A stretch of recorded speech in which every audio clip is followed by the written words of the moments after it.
Deeply Awake, by Kathy Vick, Choice. May 9, 2015.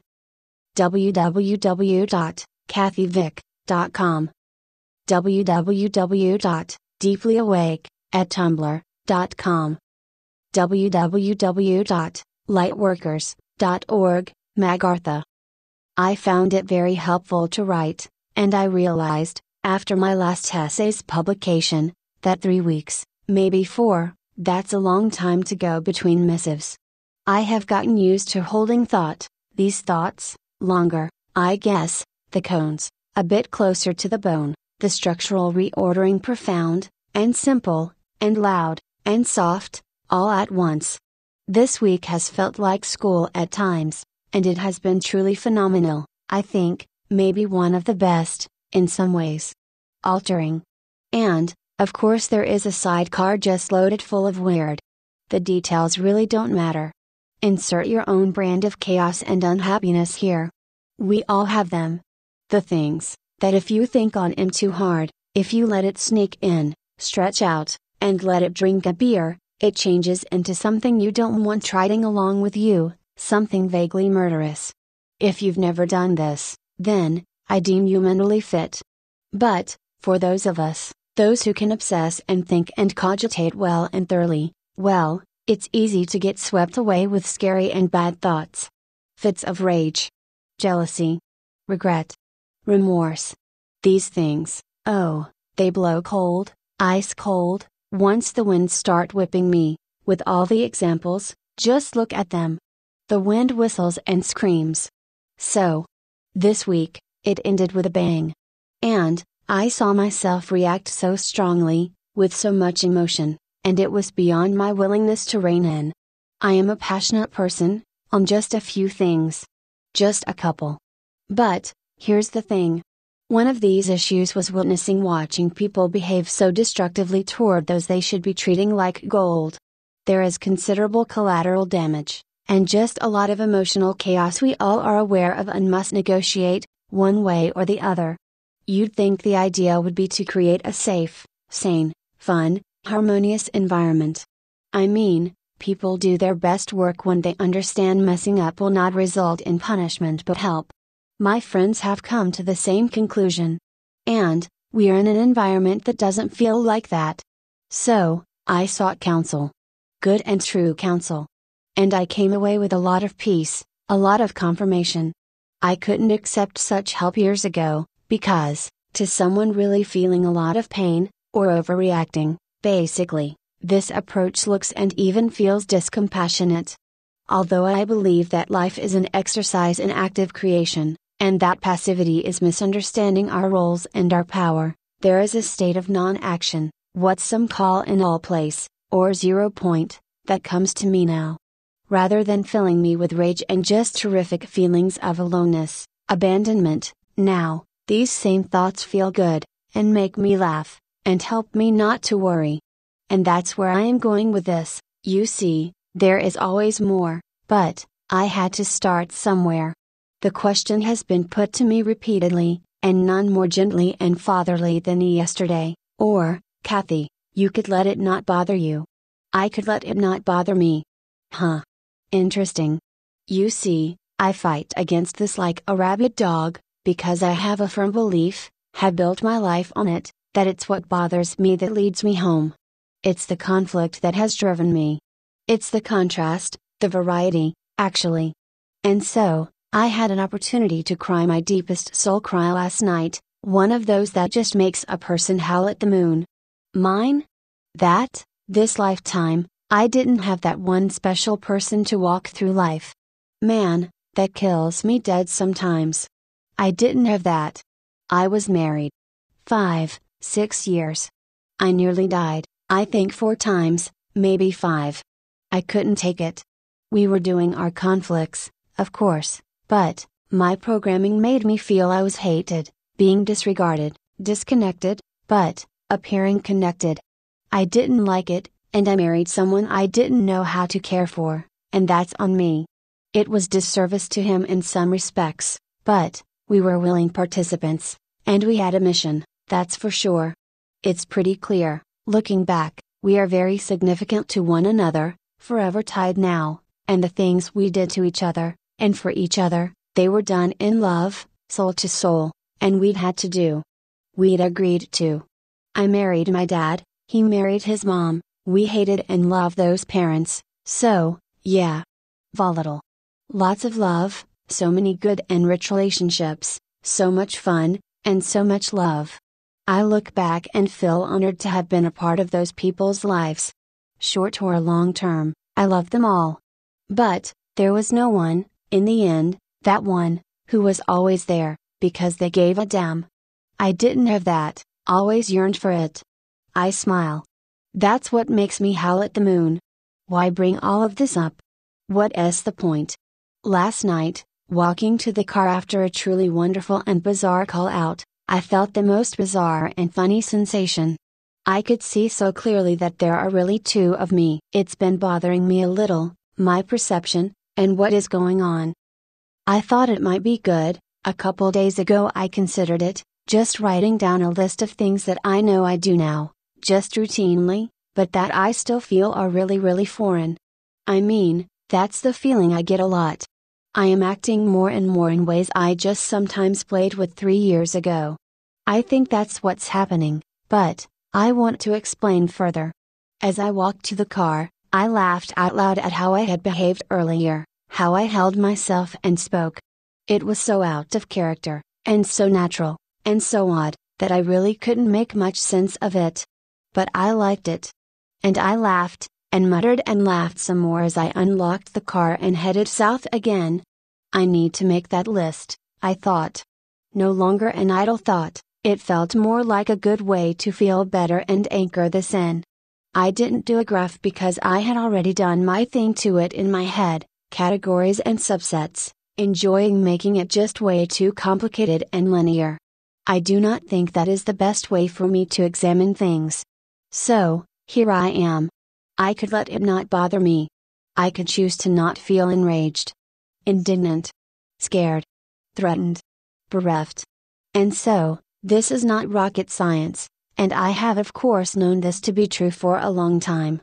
And, like I said, rather than giving me peace, my natural response was, oh, yeah, you're right. I'll just sit here and not feel. Great. It wasn't for me. It spoke of repression and denial and a lack of passion and emotion and color and song and sentiment. Colorless and flat, but, here I am, and it's not the arid wasteland of passionless detachment that I figured it would be. It's actually funny as hell, and a lot of fun.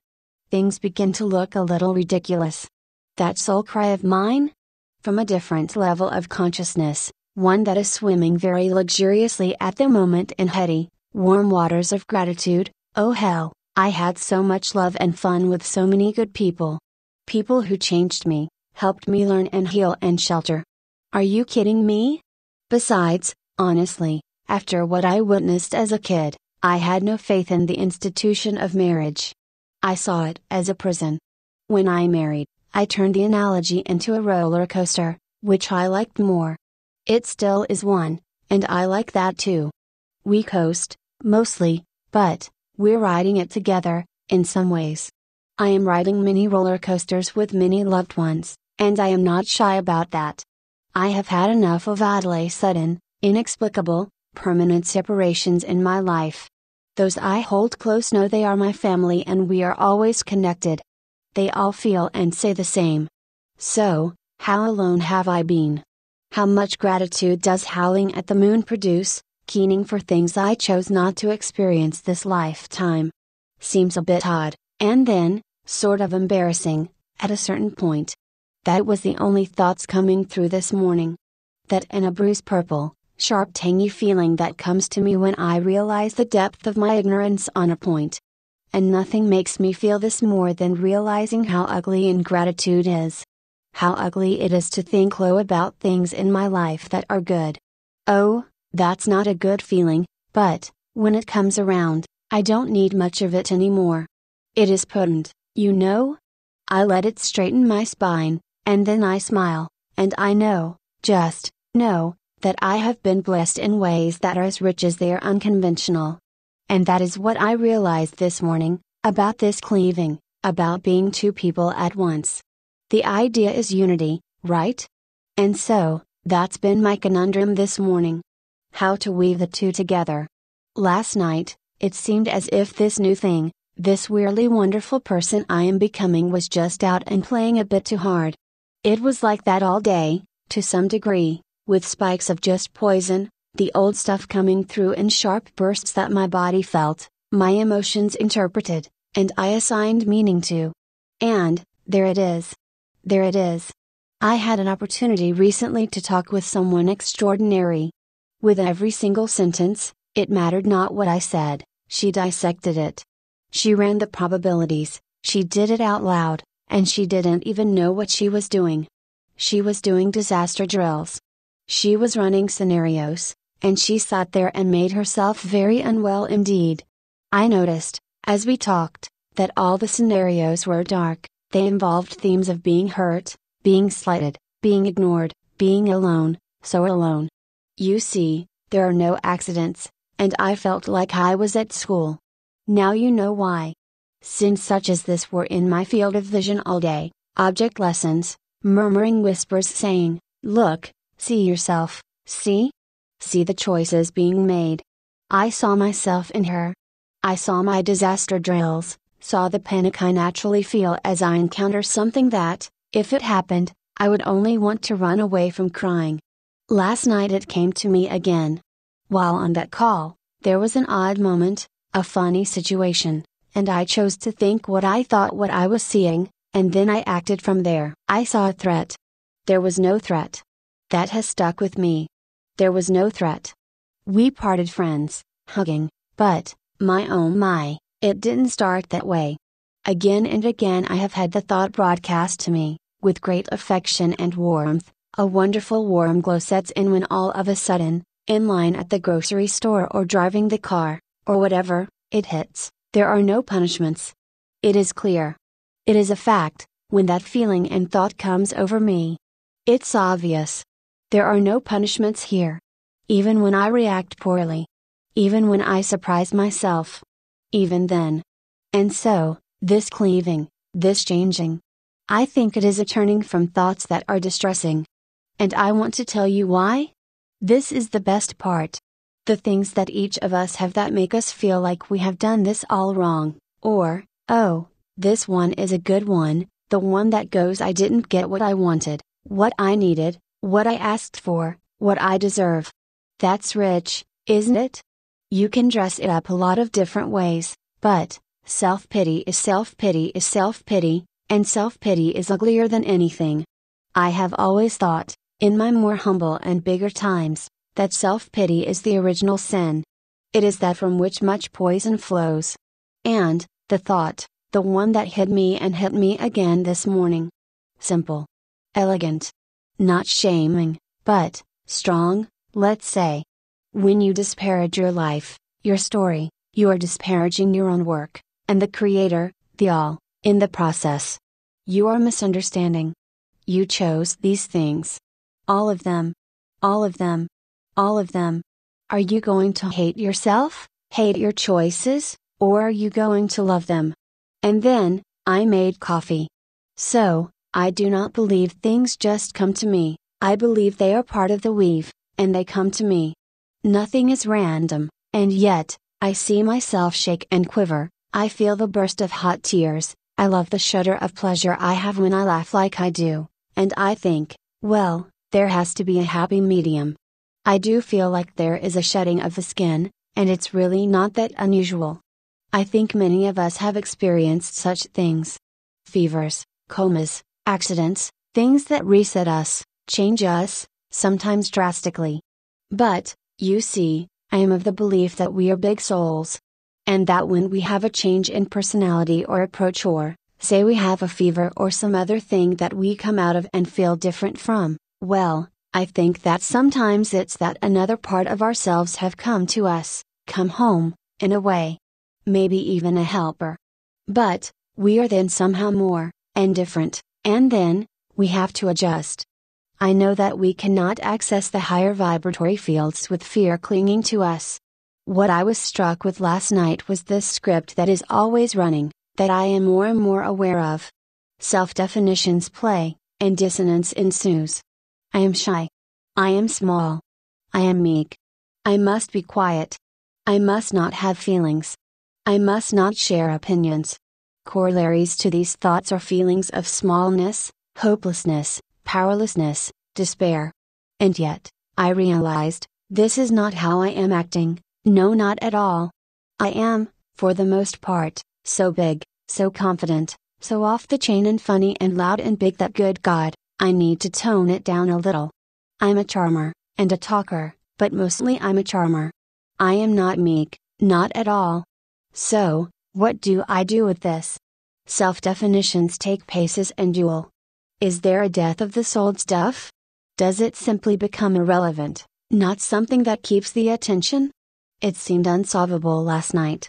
To be so clearly of two minds, two totally different perspectives. Because, big me, I have no fear, not a lot, really. And I am so friendly, so much fun, put everyone at their ease, while being just really hard to get along with if I get mad and start feeling not respected. This is a big ego I'm describing, I think, but the weird part, is it came from this teeny tiny seed, covered in dirt, from decades of having real good evidence that I was small and someone easily harmed. It is such a puzzle to me, and maybe it is the source of this blind spot I have, the one with self-worth written on it. I think, sometimes, that it has not been easy for people to know what to do with me.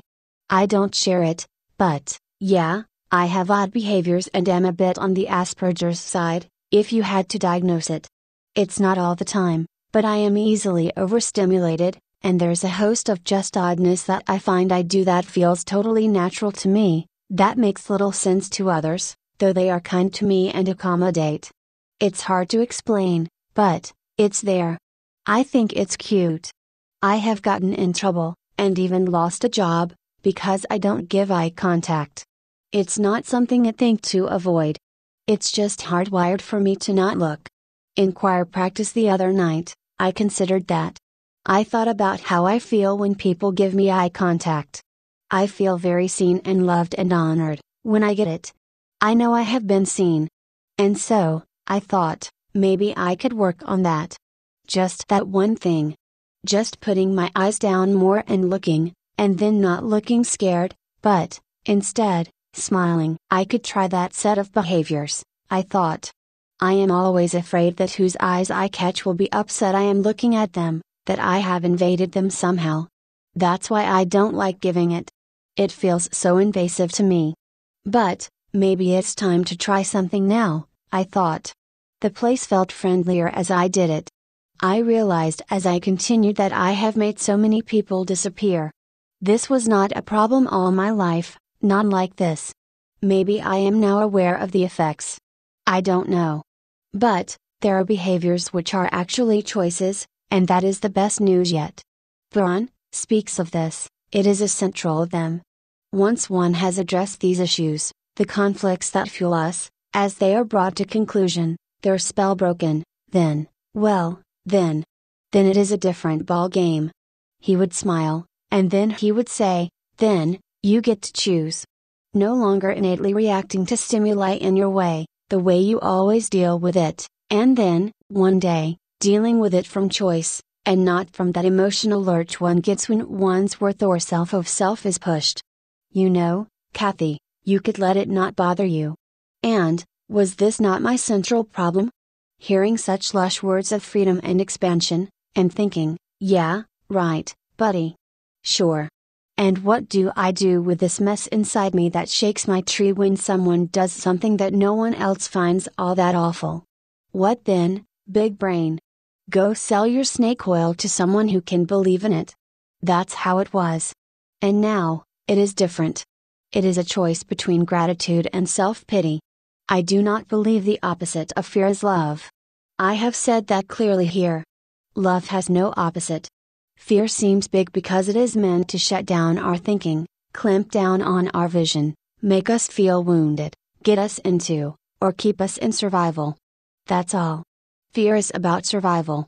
If there are no punishments, and I am choosing, A part of me is, the bigger part of me, these situations and encounters, then, I think it might be best to not use that old, blunt tool, fear. I will remember my life up until things got better, in 11, in 12, I'll be the first to say it, there were punishments.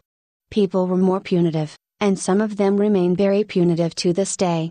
It's not like it's disappeared, and it is a behavior which has an effect. But, the point is not that. The point is that if we are not in survival, fear is a pretty obsolete and clunky tool to be using. I think that's the point. I am not in survival.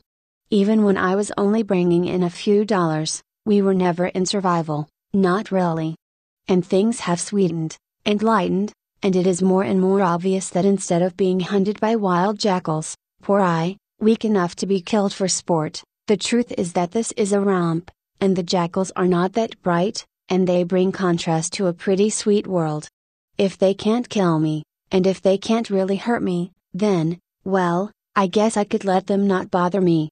And not having this one thing, again, you can fill in the blank with the thing that sort of can keep you up at night and get you crying if you think too hard on it, that one? Well, here's the thing. I remember Braun talking about this. It was in relation to biological imprinting of the fetus with the psychological imprints and conflicts of the parents. And one of these constellations is called the impossible nest. There really is such a thing. I didn't know whether to laugh or just whistle when it was presented. Oh, yeah, I've been all over that one. All over it. And it is a simple one to break, one that was never, ever mine, but the patterning is strong, and I do believe these patterns, they are patterns of consciousness, they are patterns of expectation, of meaning, of reality, constructed from all available significances. We carefully pick the ones we ourselves place on this situation or that phone call. What is distressing to one is the other's nirvana. It has nothing to do with the thing. It has to do with the observer of the thing. And so, how nicely quantum we went, looking at this cleaving, looking at reality construction, looking at feelings and behaviors and thoughts. I realize my conflicts are not yours. We each have our own take on things. And this is the nice part about having unpacked and rummaged and streamlined my insides, I think. Through the years, I have always believed that if I'm not working on myself, I'm not working. It matters that I am okay inside myself, with myself and with others. And I had not been. I can see it now, with others as willing mirrors, sometimes, some who judge everything as slight, some who judge nothing, some who judge all as good. But, they are choices, some born of these tightly embedded patterns of thinking, lying there hoping they'll be examined. Once they are, all bets are off. Because, here is the truth of it, the thing that rides underneath, and lifts it off the ground, makes it float and glide. All the stuff that makes you feel awful about life? The thoughts that turn everything dark and cold? They aren't true. They aren't true.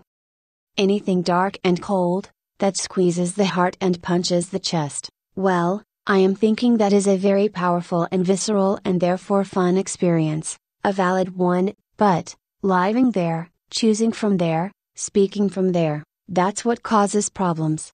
Because the assumptions are negative and not positive. I know them by feel, now. My old boss had a maxim. When things would get crazy or chaotic or begin to look dark, she would chide us, and say, always assume positive intent. I think the maxim of don't let it bother you, when said at a certain pitch, includes this truth, that intent is positive, no punishments here, it's a ride, and it's safe. It's all safe. And now, maybe this cleaving can begin to mend. Because, really, I think I hear arguing. I think I might be hearing a scared kid watching all of these good changes, and she finally on Friday put a stop to it and screamed, "Hey, over here. That's not how things are.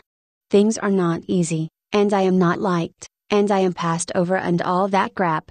To get my attention, I think she's been putting on shows, and I have felt it all the confusion and pain that comes from believing things that are distressing. Isn't that a lot of it? Choosing what to think about something, assigning it benevolence or malevolence? I saw one person do that, every single motion, Every single thought parsed and exhausted, fear scenarios running from her like Medusa's hair. I see now that the easier thinking is more frequent, more easy to access, and comes over me as I study. There are moments when I am overcome. I am overcome sometimes, it's true. Sometimes I let it possess and release me, and it can be rage. It can be love. It can be gratitude. It can be that feeling of God itself, and it can be white hot fury, and even that is okay, anymore, because it isn't forever, and each time I do it, I know I'm saying goodbye, because it happens less frequently, and is easier to negotiate, and I return again to my core, from where all the light shoes and tantrums seem to originate. So, I think this is a form of mental health, not mental illness. I like the idea that there are patterns at play that aren't necessarily even mine, but were ever so useful for creating a reality which produced, well, me. Once I see them, then I can agree to continue them, or maybe make a tweak or two. Simply put, it is about being able to choose, more and more easily, what to think, how to feel. I don't think the goal, for me, is placidity. I think that I don't like to do that so much. I had a lifetime of that, and I don't have to behave that way anymore if I don't want to. And, I don't want to. I like being open, and gregarious, and I like talking. With this comes a very large dose of oddness, and I accept that. I am learning ways to put people at ease, including eye contact. So, can people change? I have many people who have known me a very long time, and they can attest that I am much more like I was in my healthy periods. I had periods of reprieve from the work. Years when life flowered, came to, morphed into something more, something soft and strong and utterly beautiful, especially to me. And I think we do this with those accidents and traumas and illnesses, and I think it happens sometimes when we confront something in our lives we are completely ill-equipped for, we get help, reinforcements, and I think sometimes, now more than ever, good things can make this switch happen, too. It's not just pain that can flip the switch, but, encountering the electricity running through the system. As we age and deepen energetically, more of us can be contained in the body, more depth and humor and information, and so much changeability. So, yes, this is a bizarre process, but one for which I do have assistants, teachers, friends. They say that ascension is the end of one incarnation, and the creation of another, in the same body. Something that we used to have to die to achieve. I know this to be a central postulate, one the teachers said often. I think that is metaphor. I think it's about raising vibration, more light in the cells, more contact with the spin. We are able to just switch to different agreement fields, lighter ones, less burdensome, perhaps. And so, I have something very soothing to leave you with. I went to a lecture on quantum physics, and I heard the words. Once they were delivered, I could leave, I wanted to, because then they sat around and picked apart instead of going into it. There is so much there. There is a supermassive black hole in space. It pulses while it puzzles the scientists. They think there must be some sort of invisible negative or antimatter thing that is pushing and pulling. But, what has come light is that this is a force. A multidimensional force. It is one of two. It is what runs through us, pulsing through us, allowing electron to pop into our fields and dance with its neutron. I felt the spin as he talked. This pulse, this field, this energy, this spin, it is also within our cells, in our DNA. It is our DNA. And this force, it is to God factor. It is divinity. It is creativity. It is purest physics. It is consciousness. It is information. It is information. It is information. It is love. It is benevolence beyond our comprehension. It is joy. And what is out there, keeping scientists at their desks late at night, that is the same stuff that is in my physical cells, yours too. Yours too. So, I liked that. I felt good then. It felt good to hear someone non-spiritual, with knowledge of accepted math, who cares enough to wade through that dumbed down system to get there, to tell us, to remind us, what is beyond our comprehension is within our beings, our vehicles, and it is consciousness itself. So, I end by telling a truth. It is a simple one, but one I have never said, and will never regret speaking here. I know things that others cannot even begin to think about. I know that. I know that if I am given a problem, a human problem, I'll be able to make everything work out pretty good. It's what I get paid to do, and I do it well. I know that I hold wisdom. I appear ridiculous sometimes. I do. But, I know things. I am things. I can do things. And, this is the part of me who wanted and who got and who needed an extraordinary life. An unconventional one. I did not need or want convention. And I did poorly when I tried it, unconscious as I was, poor dear. I have long known that many of these foibles are to defame me. It is easier for a fool to speak truth than a warrior, when in company of mock warriors. So, often, that has been my fallback. Let them underestimate me. It's easier. And now, well, as these descriptions play, and the visuals come over me, and I know that the eye of God, the thing that is behind it all, the one, this same essence, now proven courses in me, in you, in every human being. Sometimes, at rehearsal, or at work, or at home, I think about this. I feel so steady then. So still. So calm. So calm. And how I am approached, and how I react, these become interesting, and fun to explore, but no longer life or death, no longer defining me as good, bad, present, or absent. And so, I think it is merely the spinning off, the lifting up, the shift, of just very gradually moving into, then resting from, then moving into this peace, this quiet peace, because, here, after a week of examination and a Friday of final exams, I think I can say with more certainty that what is more solid and true and good feeling is what actually might be closer to the overall theme of this endeavor. Benevolence. Fun. Love. Creativity. And there is great creativity in chaos and suffering and deeply felt emotion. It's part of it, this duality. But, perhaps it too is defamed now, trigger, response, resolution, it seems, until even that becomes so quick, so painless, so fun, that it's just different. It is done in a wink of an eye, and it is then just called making a choice. Today I choose to not let it bother me, whatever it might be. I have know it, at the moment. But, if it shows up, I'm going to try something new. The eye contact thing worked pretty good, so, I'll do this. I'll not let it bother me. www.kathyvick.com